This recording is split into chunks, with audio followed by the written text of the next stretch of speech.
नमस्कार दोस्तों। Political academy के इस चैनल पर आपका हार्दिक स्वागत है।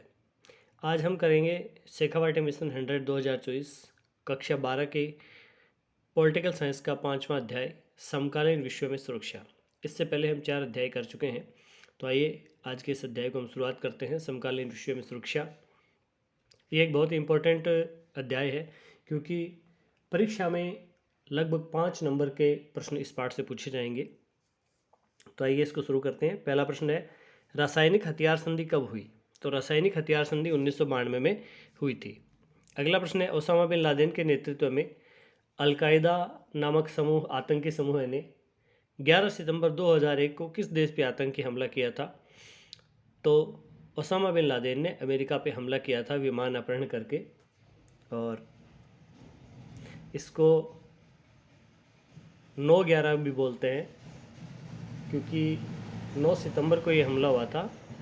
तो 9/11 का हमला भी अमेरिका पे किया गया था, और ये 11 सितंबर है, इसी को लिखा जाता है 9/11 का हमला। अगला प्रश्न है, वैश्विक ताप वृद्धि से अगर समुद्र तल का जल स्तर 2 मीटर ऊंचा उठता है तो कौन सा देश सागर में डूब जाएगा? ये बहुत ही शानदार प्रश्न है, क्योंकि ग्लोबल वार्मिंग जो है बहुत खतरनाक है। और प्रश्न का स्तर देखिए, इसमें बनाया कि यदि ताप से स्तर 2 मीटर ऊपर उठ जाता है जल का स्तर, तो मालदीव जो है वो डूब जाएगा पूरी की तरह। अगला प्रश्न है, विश्व में सर्वाधिक जनसंख्या वाले देश कौन से हैं? तो ये हमें पता है कि सर्वाधिक जनसंख्या चीन में है और भारत में है। अगला प्रश्न है, चीन ने भारत पर हमला कब किया था? तो चीन ने भारत पर 1962 में हमला किया था, और उस समय पंचशील का सिद्धांत चल रहा था, लेकिन चीन ने भारत पर हमला करके उस सिद्धांत को तोड़ दिया था। अगला प्रश्न है, रिक्त स्थानों की पूर्ति है।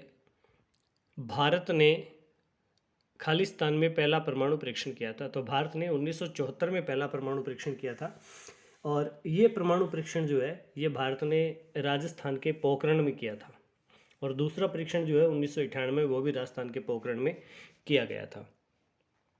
अगला प्रश्न है, टीबी, मलेरिया, डेंगू, इसमें डेंगू लिखा है लेकिन ये डेंगू है, बुखार, हैजा जैसी पुरानी महामारियों ने क्या रूप धारण कर लिया है? तो यह औषधि प्रतिरोधक का रूप धारण कर चुकी है। मानवाधिकारों को कितनी कोटियों में रखा गया है? तो 3 प्रकार की कोटियों में मानवाधिकारों को रखा गया है। अगला है कि राष्ट्रीय हितों पर आधारित होते हैं, और राष्ट्रीय हितों को बदलने पर गठबंधन भी बदल जाता है। तो गठबंधन ही है जो राष्ट्रीय हितों पर आधारित होता है, और राष्ट्रीय हितों के बदलने पर गठबंधन भी बदल जाता है। अगला है, सुरक्षा नीति का संबंध युद्ध की आशंका को रोकने से होता है। यहाँ गठबंधन से आप ये समझ सकते हो कि जैसे नाटो है या वारसा है, ये राष्ट्रीय हितों से जुड़े हुए गठबंधन थे। जैसे सोवियत संघ के जो गठबंधन थे वो वारसा पैक्ट में इसमें आए थे, और अमेरिका के साथ वाले नाटो में आए थे। भारत जो है इन दोनों से अलग रह करके गठबंधन या गुट की राजनीति से अलग रह करके भारत ने गुटनिरपेक्षता का संदेश दिया था। सुरक्षा नीति का संबंध युद्ध की आशंका को रोकने में होता है, जिसे क्या कहा जाता है? इसे अपरोध कहा जाता है। अगले छोटे प्रश्न रहते हैं, लघुत्रात्मक सुरक्षा से आप क्या समझते हो? तो सुरक्षा का मतलब है खतरे से आज़ादी, अर्थात किसी भी तरीके से खतरे से बचना ही सुरक्षा कहलाता है। सुरक्षा की पारंपरिक अवधारणा में किसी देश के लिए सबसे बड़ा खतरा क्या है? तो सुरक्षा की जो परंपरागत अवधारणा है उसमें सैन्य खतरे को सबसे बड़ा खतरा माना जाता है। अगला प्रश्न है, सुरक्षा की पारंपरिक धारणा में सुरक्षा का अर्थ किससे संबंधित है? तो इसे राष्ट्रीय सुरक्षा से जोड़ा जाता है। अगला प्रश्न है, शक्ति संतुलन किस आधार पर कायम किया जाता है?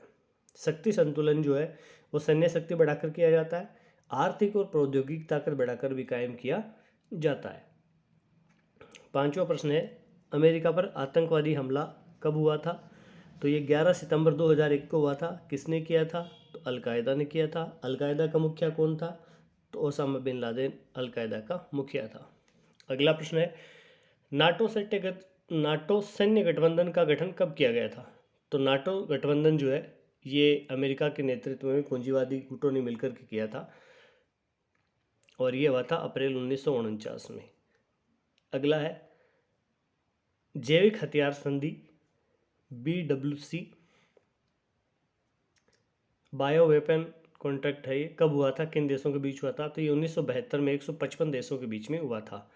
अगला प्रश्न है, रासायनिक हथियार संधि CVC कब और कितने देशों के बीच में हुई थी? ये 1992 में हुई थी, 181 से अधिक देशों के बीच में। अगली है, एंटी बैलिस्टिक मिसाइल ABM कब और किन देशों के बीच में हुई थी? तो एबीएम संधि रूस और अमेरिका के बीच में हुई थी और ये हुई थी 1972 में। अगला प्रश्न है परमाणु अप्रसार संधि यानी कि एनपीटी कब हुई थी? एनपीटी 1968 में हुई थी। तो इनको हमें एक बार याद रखना है, यदि ये सीधे कई बार मिलान करने वाले प्रश्न भी पूछ सकते हैं, तो हमें याद रखना है कि BWC जो है ये 1972 में हुई थी, CWC जो है ये 1992 में हुई थी, ABM है ये भी 72 में हुई थी और NPT जो है ये 1968 में हुई थी। अगला प्रश्न है संयुक्त राष्ट्र संघ द्वारा मानवाधिकारों की घोषणा कब की गई थी? तो 10 दिसंबर 1948 को संयुक्त राष्ट्र द्वारा मानवाधिकारों की घोषणा की गई थी और इसी दिन यानी प्रति वर्ष जो है वो 10 दिसंबर को मानवाधिकार दिवस मनाया जाता है। अगला प्रश्न है संयुक्त राष्ट्र संघ ने मानवाधिकारों की कितनी कोटियाँ निर्धारित की है? 3 कोटियाँ निर्धारित की है। राजनीतिक, आर्थिक, सामाजिक, मूल निवासी और अल्पसंख्यकों के अधिकार। अगला प्रश्न है सुरक्षा की अपारंपरिक धारणा के 2 पक्ष कौन से हैं? तो इसके 2 पक्ष हैं, पहला है कि मानवता की सुरक्षा होनी चाहिए और दूसरा है कि विश्व जो सुरक्षित होना चाहिए। अगला प्रश्न है विश्व की 50% आबादी जो है वो कौन से 6 देशों में रहती है? यानी पूरे विश्व में केवल 50% लोग जो केवल इन 6 देशों में रहते हैं, जैसे चीन, भारत, पाकिस्तान, नाइजीरिया, बांग्लादेश और इंडोनेशिया। अगला है अप्रवासी से आप क्या समझते हो? यदि कोई नागरिक अपना देश छोड़ करके अपनी मर्जी से दूसरे देश में चले जाते हैं तो वो अप्रवासी कहलाते हैं। शरणार्थियों से आप क्या समझते हो? तो वे नागरिक जो युद्ध और प्राकृतिक आपदा अथवा राजनीतिक उत्पीड़न के कारण अपना देश छोड़ जाते हैं, शरणार्थी कहलाते हैं। अगला प्रश्न है आंतरिक रूप से विस्थापित जन किसे कहते हैं? वे नागरिक जो किसी कारणवश अपना घर बार छोड़ देते हैं लेकिन रहते राष्ट्रीय सीमा के भीतर ही, उन्हें विस्थापित कहा जाता है। इन्हें तो इसका सबसे बड़ा उदाहरण यदि हम देखें तो कश्मीर के जो पंडित थे वो आंतरिक रूप से विस्थापित थे, तो उन्हें विस्थापित कहा जाता है। 2019 में कौन सी महामारी ने दुनिया में भयंकर तबाही मचाई? तो इस महामारी का नाम था कोविड-19 और इसे हम कोरोना के नाम से जानते हैं। अपारंपरिक खतरों से कैसे बचा जा सकता है? तो अपारंपरिक खतरे जो होते हैं उनसे यदि परस्पर हम सहयोग करें तो उनसे बचा जा सकता है। जैसे कोविड आया था तो कोविड बहुत ही खतरनाक था और अपारंपरिक ऐसे था कि इस तरह की कोई परंपरा थी नहीं, ऐसी महामारी ना विश्व ने देखी थी। तो इस महामारी में जो आपसी दुश्मन देश हैं उन्होंने भी आपस में सहयोग किया, क्योंकि ये मानवता पे सबसे बड़ा खतरा था और आपसी सहयोग से, दवाइयों से, तकनीकों से, उपायों से और हर तरह से सहयोग करने से इस महामारी से हम जीत पाए। तो अपारंपरिक खतरे जो भी आते हैं उन्हें आपसी सहयोग द्वारा ही दूर किया जा सकता है या उनसे बचा जा सकता है। अगला प्रश्न है कि भारत के सामने कौन से खतरे मौजूद हैं? तो भारत के सामने पारंपरिक खतरे भी हैं और अपारंपरिक खतरे भी हैं, दोनों तरह के खतरे फैले हैं। अगला प्रश्न है 1990 में ब्रिटेन में कौन सी पशु महामारी फैली थी? मैड काऊ। अभी थोड़े दिन पहले जैसे अपने भारत में और राजस्थान में गायों में एक भयंकर महामारी फैली थी जिसे हम लंपी के नाम से जानते हैं, ऐसे ही 1990 के दशक में ब्रिटेन में मैड काऊ के नाम से एक बीमारी फैली थी। अगला प्रश्न है दुनिया में सर्वाधिक HIV पीड़ित लोग कौन से महाद्वीप में हैं? तो अफ्रीका महाद्वीप में बोत्सवाना देश में सबसे ज़्यादा एड्स पीड़ित लोग हैं, HIV जिसका नाम है।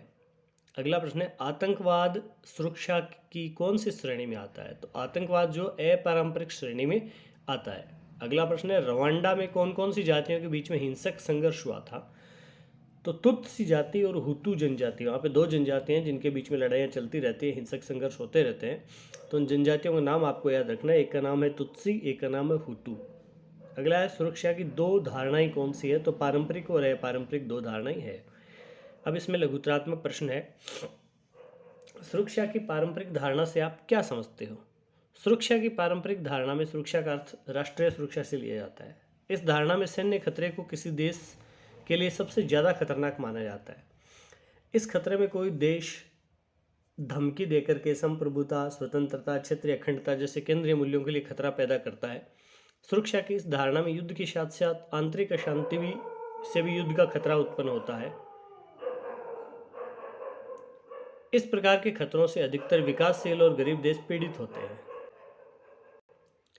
सुरक्षा की पारंपरिक धारणा के अनुसार बताइए कि युद्ध की स्थिति में किसी देश या सरकार के सामने क्या विकल्प होते हैं?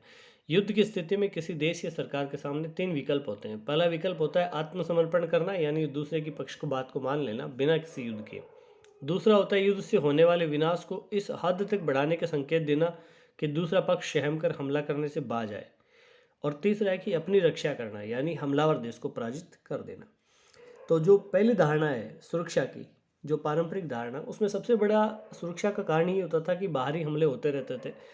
तो हर देश का जो मुख्य काम होता था वो ये होता था कि अपनी सीमाओं को सुरक्षित करे। और दूसरा सबसे बड़ा खतरा क्या होता था कि एक तो बाहर से युद्ध होते थे, एक भीतर या आंतरिक अशांति के नाम पर युद्ध हो जाते थे या गृह युद्ध हो जाते थे। तो जो मुख्य राजा होता था या जो राज्य का प्रधान होता है, उसका मुख्य कर्तव्य इतना ही था कि वो बाहरी हमलों से सुरक्षा करे और अंदरूनी हमलों से सुरक्षा करे। लेकिन अब धीरे धीरे विकल्प बदलते जा रहे हैं।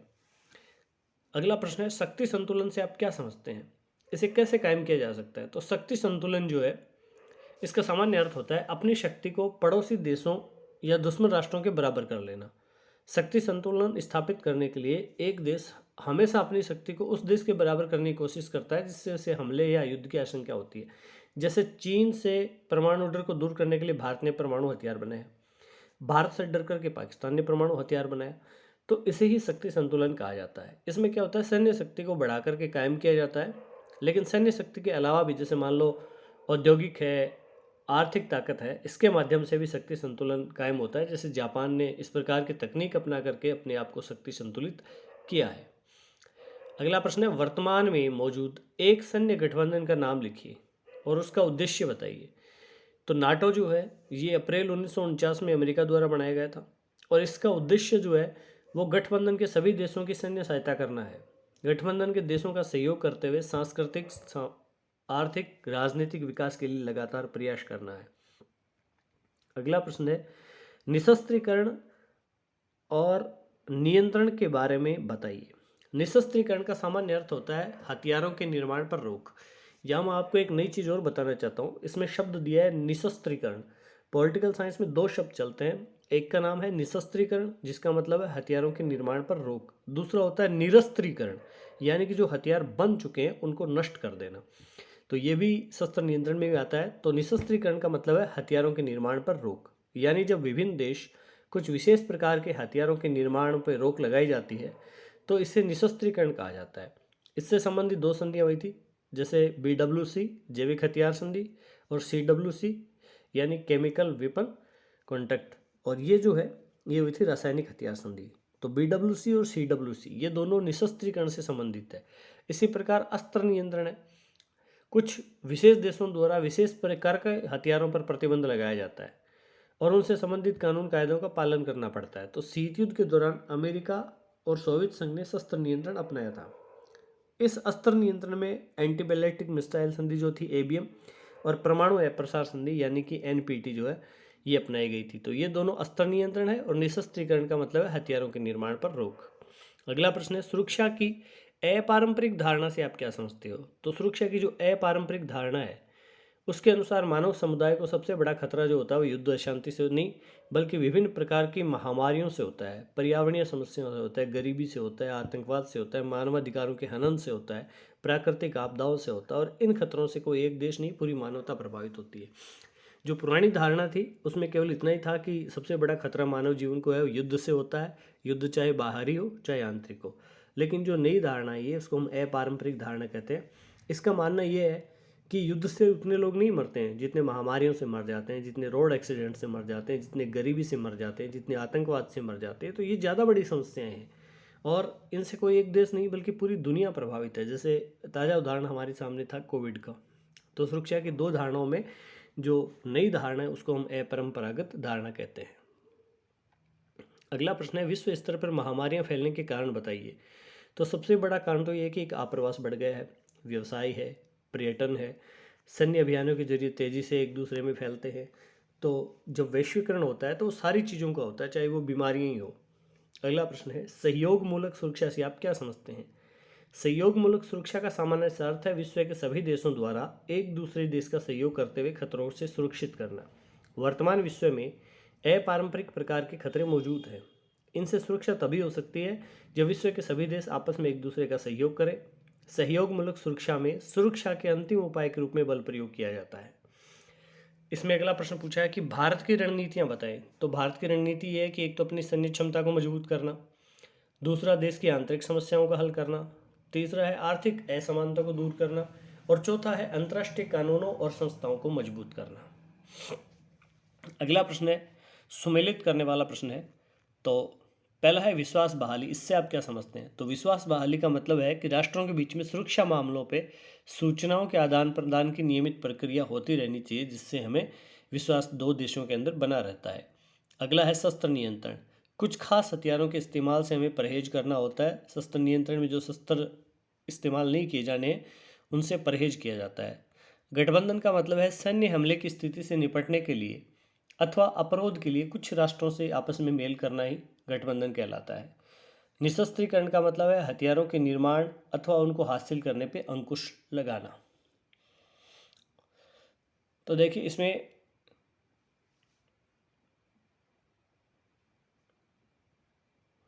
अगला प्रश्न है आतंकवाद से आप क्या समझते हैं? अंतर्राष्ट्रीय आतंकवाद का एक उदाहरण दीजिए। तो आतंकवाद का मतलब राजनीतिक खून खराबे से है, जानबूझ के और बिना किसी उद्देश्य के निर्देश लोगों को अपना निशाना बनाया जाता है। तो उदाहरण इसमें 11 सितंबर 2001 को अमेरिका पे हमला हुआ था, भारत पे संसद पे हमला हुआ है, अक्षरधाम पे हमला हुआ है, और जयपुर में बम ब्लास्ट हुए थे, बम्बई में बम ब्लास्ट हुए थे। तो ये सारे उदाहरण जो हैं सारे के सारे आतंकवाद से जुड़े हुए हैं। और कश्मीर इसका बहुत ही शानदार उदाहरण है। कश्मीर में बहुत ज़्यादा आतंकवादी हमले होते थे। हालांकि वर्तमान में 370 हटाने के बाद कुछ आतंकवादी हमले कम हुए। और यदि हम ताज़ा उदाहरणों में देखें तो पुलवामा का जो हमला है, पुलवामा अटैक जो था, वो भी एक आतंकवादी हमला ही था। शरणार्थी और आप्रवासी में क्या अंतर है? जो युद्ध, प्राकृतिक आपदा, राजनीतिक उत्पीड़न के कारण अपना देश छोड़ते हैं उन्हें शरणार्थी कहते हैं। और जो अपनी मर्जी से अपने उद्देश्य के लिए कोई देश छोड़ता है तो उसे हम आप्रवासी कहते हैं। इस प्रकार ये हमारा एक पाठ जो है, 5वां पाठ पूरा हो गया है। और उम्मीद है आपको बहुत पसंद आया होगा। आप इसको 2 या 3 बार रिवीजन करोगे या 2-3 बार आप इसको लिसन कर लोगे, केवल ऑडियो सुन लोगे, तो भी मुझे उम्मीद है कि आपका ये पाठ बहुत अच्छे से याद हो जाएगा। और बहुत ही शानदार पाठ है, 5 नंबर का पाठ है, समकालीन विश्व में सुरक्षा। तो समरी के रूप में मैं इतना ही कहना चाहूँगा। आप इसमें 2 चीज़ें ध्यान में रखें कि सुरक्षा की जो परंपरागत धारणा है उसमें केवल इतना ही है कि हमें बाहरी हमलों से सुरक्षित रहना है, यानी कोई देश हमारे ऊपर हमला करे। जैसे भारत ने 1962 में, 65 में और 71 में, 1999 में पाकिस्तान और चीन के साथ जो युद्ध झेले हैं वो बाहरी हमले हैं। और दूसरा है कि आंतरिक हमला, जैसे कि मान लीजिए आतंकवादी घटनाएं भारत के अंदर होती रही है या अमेरिका के अंदर भी आतंकवादी घटना हुई है, तो ये घटनाएं, इनसे सुरक्षित होना ही देश में सुरक्षा का पर्याय माना जाता था। लेकिन जो नई धारणा आई है उस नई धारणा के अनुसार ये माना जाता है कि युद्ध ही नहीं होता है, युद्ध के अलावा भी बहुत सारी चीज़ें होती है। जैसे महामारियाँ हैं, बीमारियाँ हैं, गरीबी है, आतंकवाद है, बेरोजगारी है, इनसे पूरा विश्व प्रभावित है। तो इनसे भी सुरक्षा हमारी ही जिम्मेदारी है, राष्ट्रों की जिम्मेदारी है। तो ये इसकी मुख्य थीम है इस पाठ की। तो इस प्रकार ये हमारा पाठ पूरा हो गया। अब हम कल अगला पाठ करेंगे। तब तक के लिए धन्यवाद, बहुत बहुत आभार। यदि आपको ये लेसन पसंद आ रहे हैं, आपके समझ में आ रहे हैं, तो यदि आपको पसंद आ रहे हैं तो भी आप हमें कमेंट करके बताइए कि आपको कैसा लगा। और यदि आपको कोई कठिनाई आ रही है या कोई सुझाव आप देना चाहते हैं कि इसमें हम क्या और अच्छी बात कर सकते हैं, उसको और अच्छा बेहतर कैसे बना सकते हैं, तो आप सुझाव भी अपने कमेंट में मुझे ज़रूर कीजिएगा। धन्यवाद।